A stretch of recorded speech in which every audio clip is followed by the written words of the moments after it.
Korie and Willie, I believe, Willie, you are the CEO of Duck Commander and Buck Commander. Is this correct? That is correct. And Korie, you are the co-owner of Trend Lively Productions. Tread Lively, yes. Amazing. Now, Duck Dynasty, Duck Commander, Buck Commander, it kind of sounds like it has something to do with flyover states, but most of us in the UK and around the world, unless you're from America, would have absolutely no idea what we are about to talk about. So before we launch, I'd just like to show you this VT. Duck Dynasty is the most watched cable reality show of all time. It is the hit show that had a record-breaking audience of 12 million viewers for its season 4 premiere.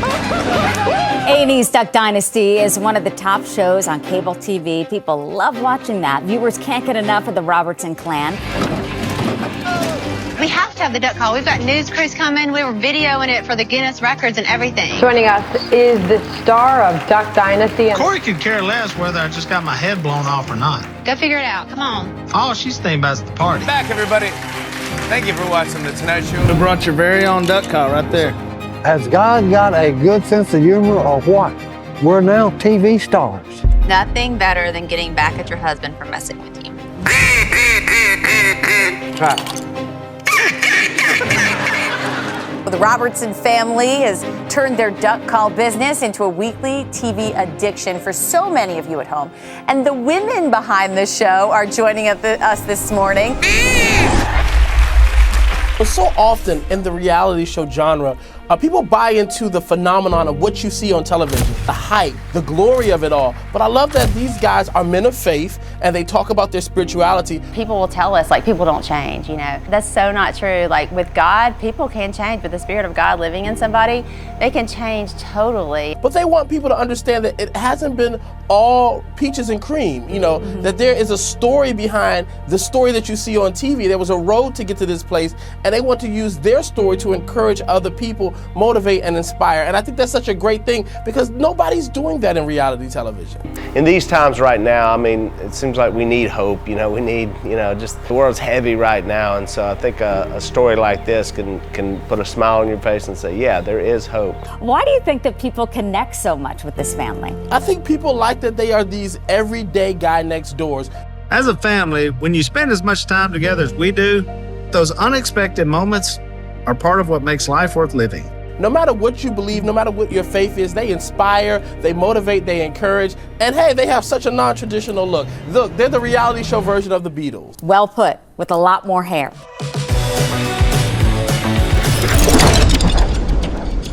Lights, babe.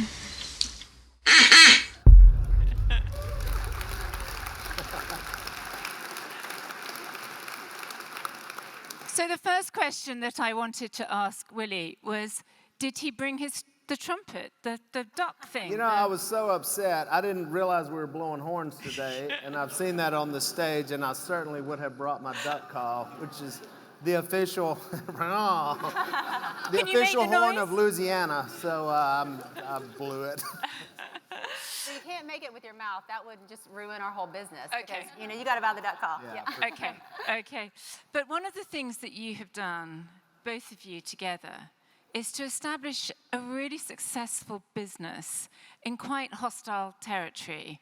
So can you just talk us through some of the ways that you've done that, some of the obstacles that you've found, and some of the things that have gone with the grain and enabled you to do this?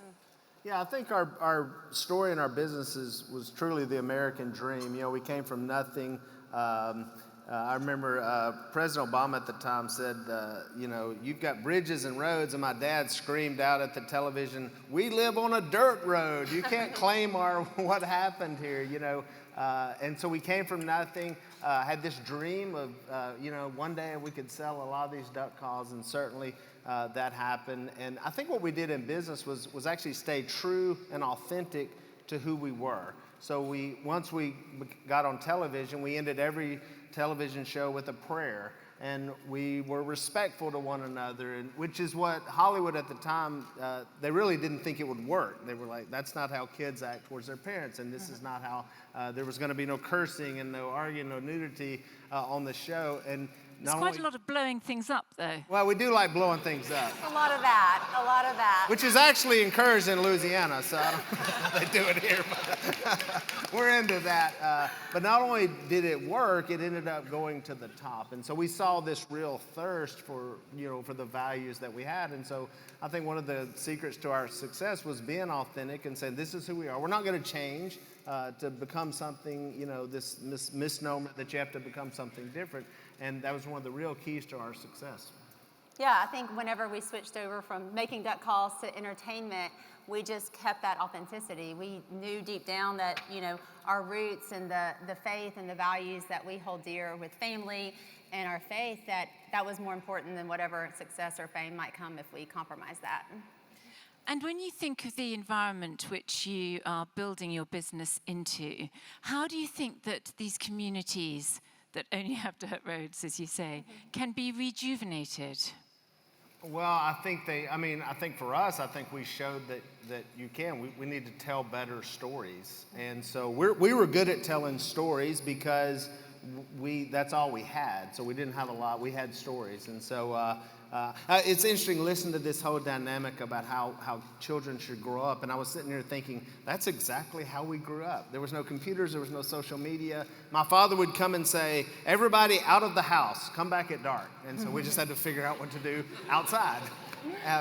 Which I look back on, wow, that was awesome and it was brilliant. So I think there can be that. I think people, and I think we have to realize that we are ignored. I think we are, we're kind of ignored and say, these people. And so I think we've just got to show that, hey, we have a giant voice. We found that with Duck Dynasty, there was, tens and tens of millions of people who, it wasn't just the show was funny or that we blew stuff up. It was the values. That was the thing. And even Hollywood, even the network didn't quite understand that. And so I think there can be hope in when we tell these stories and show these stories.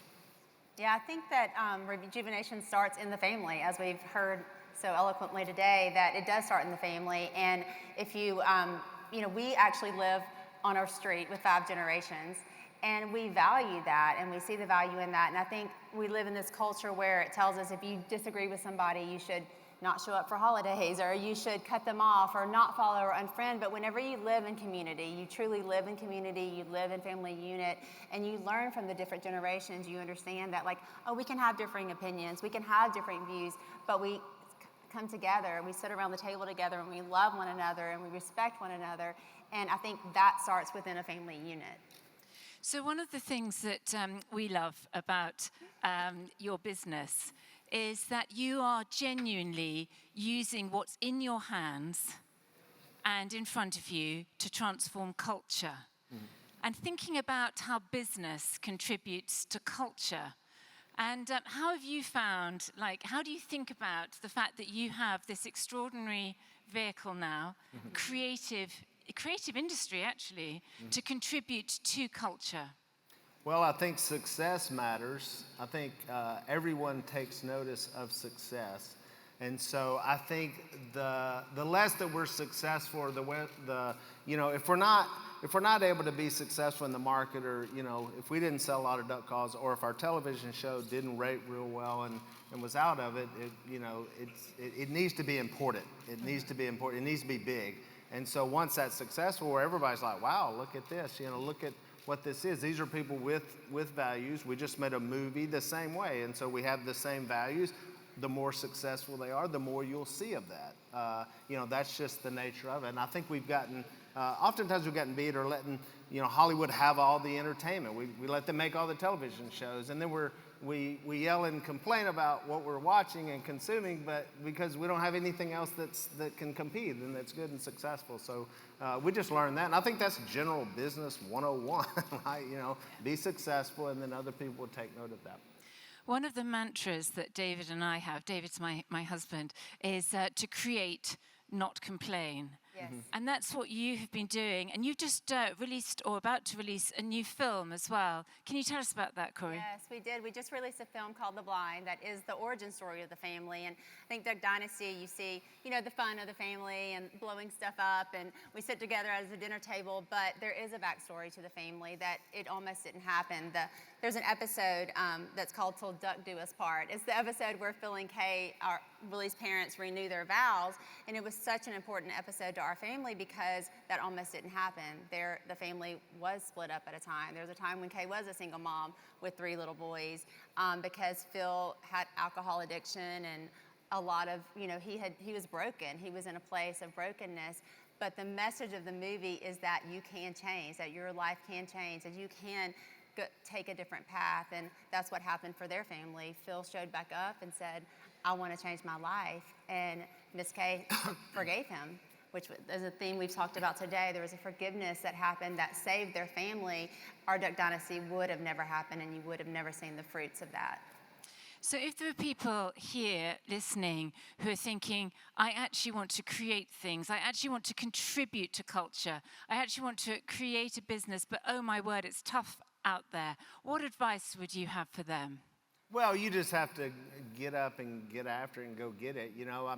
The way... Get up, get after it, and go get it. I'm going to put that on a T-shirt. I think that's what we learned growing up. It's kind of like, stacking firewood. You've got to keep stacking it. Duck Dynasty came along.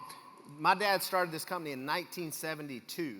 So when the show came out, people said, Willie, what's it like being an overnight success? And I was like, well, it was 40-something years ago. So it didn't seem like an overnight success to us. And so Dad just kept with it and was content. And he added these other things. And so it wasn't until we came along and then put the pieces together. So sometimes it does take a while, but you do. You just have to go and compete. And don't listen to the world and what they're telling you because they will tell you what to do, when to do it, and when to be quiet.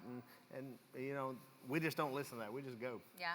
Actually, when we were first approached to do a television show, we realized how fearful, particularly Christians, were of Hollywood and entertainment, and people, well-meaning, were so scared for us. They're like, don't you know what happens? Like, you're going to get divorced and your kids are end up on drugs. And there was this fear of don't go to Hollywood. And I'm like, well, I think that there's something there, that we are called to be lights. We are called to be salt of the earth. And so we shouldn't be shy and shrink away from that.